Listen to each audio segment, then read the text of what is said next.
तो इस तरह से अगर आप लिखते हैं, जैसे कि मैं बताऊंगा वीडियो में, अगर उस तरह से आप लिख देते हैं बोर्ड एग्जाम में तो आपको पूरे पूरे नंबर मिलेंगे। ठीक है, तो कैसे लिखेंगे इसको आप याद कर सकते हैं बहुत ही आसान तरीक़ों से, क्योंकि इसमें मैंने बहुत ही सरल सरल भाषाओं का प्रयोग किया है। ठीक है, तो इस वीडियो को शुरू से लेकर अंत तक देखिए, और इसमें जहाँ भी आपको दिक्कत हो वहाँ पे आप कमेंट करके ज़रूर पूछिएगा।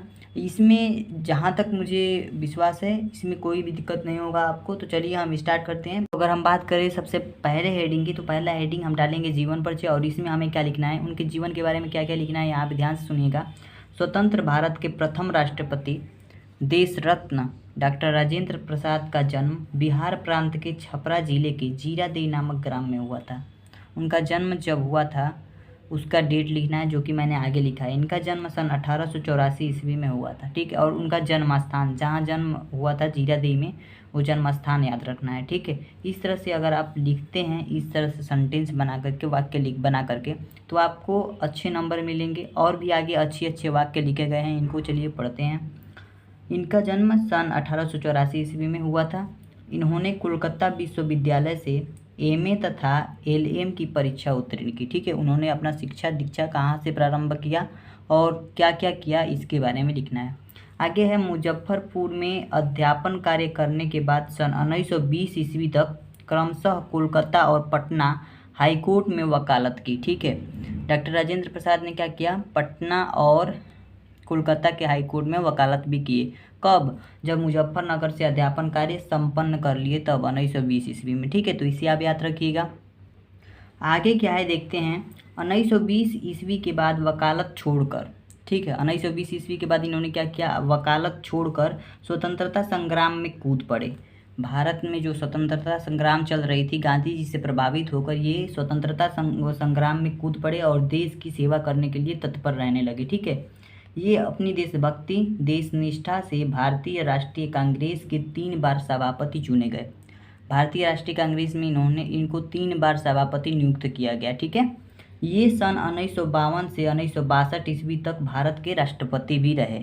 ठीक है, यानी कि 2 बार इन्होंने 2 बार जीता अपना पद, और दो बार यानी कि 5-5 साल 10 साल तक इन्होंने राष्ट्रपति पद पर नियुक्त रहे। ठीक है, आगे है 1963 ईस्वी में, 1962 तक तो रहे, 1963 ईस्वी में यह देश रत्न इस लोक को त्याग कर परलोक सिधार गए। यानी कि 1963 ईस्वी में डॉक्टर राजेंद्र प्रसाद की मृत्यु हो गई, जो एक बहुत ही इम्पोर्टेंट लाइन है, इसको आप याद रखना है। उनका जन्म कब हुआ, उनकी मृत्यु कब हुई, और उन्होंने क्या क्या किया, कब क्या क्या किया, ये सब भी आपको याद रहना चाहिए। ठीक है, इतना आपको लिखना है केवल जीवन परिचय में। अब हम बात कर लिए जीवन परिचय की, इसके आगे हमें 2-3 हेडिंग और देनी है, जिससे एग्जामिनर दे करके खुश हो जाएगा और आपको पूरे में पूरे नंबर दे देगा।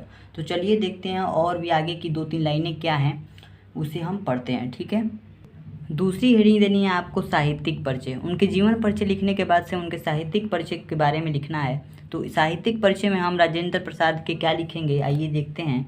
यद्यपि डॉक्टर राजेंद्र प्रसाद एक बड़े राजनीतिज्ञ और सच्चे समाज सेवी थे, किंतु साहित्यकार के रूप में भी इन्हें अत्यधिक महत्व रहा। ठीक है, ये साहित्यकार यानी हिंदी साहित्य में बहुत ही बड़ा योगदान दिए, जिसके कारण इन्हें साहित्यकार में इनका बहुत ही अत्यधिक महत्व रहा। ठीक है, राजनीति और देश सेवा में व्यस्त रहते हुए भी इन्होंने हिंदी के प्रचार और साहित्य संवर्धन में इनका योगदान विशेष महत्वपूर्ण है।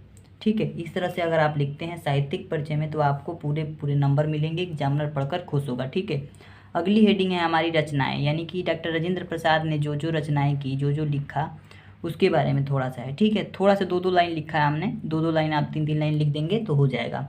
इनकी प्रसिद्ध कृतियाँ निम्नलिखित हैं। गांधी जी की देन, ये जो चीज़ है यही लिखे थे। भारतीय शिक्षा एवं संस्कृति, इन्होंने ही लिखा था। आत्मकथा इत्यादि बहुत सारी रचनाएं लिखी थी। ठीक है, उसके बाद से इनके भाषा के बारे में बात करते हैं। ठीक है, किसी भी कवि या किसी लेखक का जीवन परिचय लिखते समय उनकी रचनाएं, उनकी भाषा बहुत ही महत्वपूर्ण होती हैं। इनके बारे में देखिए, इन्होंने विषयानुकूल सरल शुद्ध प्रवाहमयी भाषा का प्रयोग किया है। भावों को स्पष्ट करने के लिए इन्होंने संस्कृत के तत्सम शब्दों के साथ अंग्रेजी, उर्दू व फारसी प्रचलित शब्दों का भी प्रयोग किया है। ठीक है, इतना करने के बाद से आपको लास्ट हेडिंग देनी है साहित्यिक, हिंदी साहित्य में इनका जो योगदान रहा, हिंदी साहित्य में स्थान रहा, इसके बारे में। ठीक है, तो लास्ट हेडिंग हमारी होगी हिंदी साहित्य में इनका स्थान। ठीक है, अंतिम हेडिंग 5वीं हेडिंग होगी। और इतना लिखने के बाद से आपको एग्जामिनर बहुत ही खुश होगा आपकी कॉपी देखकर और पूरे में पूरे अंक दे देगा। ठीक है, हमारी अगली हेडिंग है हिंदी साहित्य में स्थान। ठीक है, डॉक्टर राजेंद्र प्रसाद का हिंदी साहित्य में क्या स्थान रहा, इसके बारे में हमें लिखना होता है। ठीक है, तो इसमें हम क्या लिखेंगे, देखिए, डॉक्टर राजेंद्र प्रसाद एक बड़े राजनीतिज्ञ और सच्चे देशवासी थे, देश सेवी थे। ठीक है, देश सेवी थे, देश की सेवा करने वाले थे, यानी कि बहुत ही ईमानदार नेता थे। किंतु साहित्य में इनका योगदान कम नहीं था।